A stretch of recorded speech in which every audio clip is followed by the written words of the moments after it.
7 weeks into Israel's ground operation in Gaza, one of key challenges facing Israeli military is maze of Hamas tunnels that it says covers entire Strip. Israel has begun filling some tunnels in Gaza with seawater in an attempt to destroy underground network. A U.S. official told CNN on Tuesday, adding that the Israelis were carefully testing method on a limited basis. If successful, flooding could be increased to disrupt the tunnel network on a larger scale. However, the method is difficult and controversial.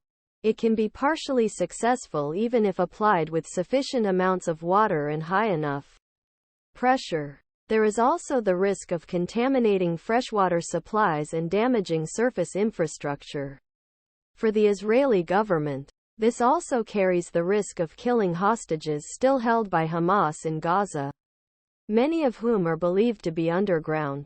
The American official said Israelis not sure whether method would work, but assured United States that they were careful to only test method in tunnels where they did not believe hostages being held. A spokesman for Hamas said on Thursday that the group had built its tunnels to withstand possible attempts to pump water.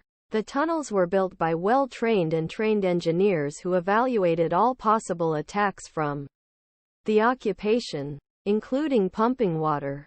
Hamas spokesman Osama Hamdan said at a press conference in Lebanon's capital Beirut. But the tunnels have also served as an economic lifeline for Gaza residents, transporting people, goods and sometimes even American fast food amid a 17-year blockade imposed by Israel and Egypt. An Israeli soldier stands in an underground tunnel in Gaza City on November 22. Victor R. CaivanoAP combat vehicle tunnels have historically been used as a means of warfare. It was used French during interwar period by Al-Qaeda in mountains of Afghanistan and Viet Cong in jungles of Southeast Asia. But Hamas tunnels are unique. They are very innovative in terms depth, their sophistication, mining and trapping, said military historian Danny Orbach of the Hebrew University Jerusalem. The underground structure is claimed to have been built beneath much of the Gaza Strip, a densely populated area that is home to more than 2 million people, and reaches several hundred meters underground. According to some sources, Hamas tunnels could be large enough to fit adult fighters, weapons, belongings and even cars.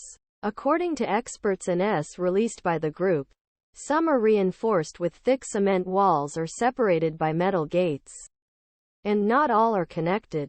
Experts say the scale of the Israeli army's testing is unclear, how much water and how much pressure it uses to flood the tunnels, or even which tunnels it targets. For operation to be successful, pressure of water pumped into tunnels must be high enough to destroy not only cement walls but also thick metal doors separating some of them. At very least, Orbach says, flooding operation could force Hamas militants to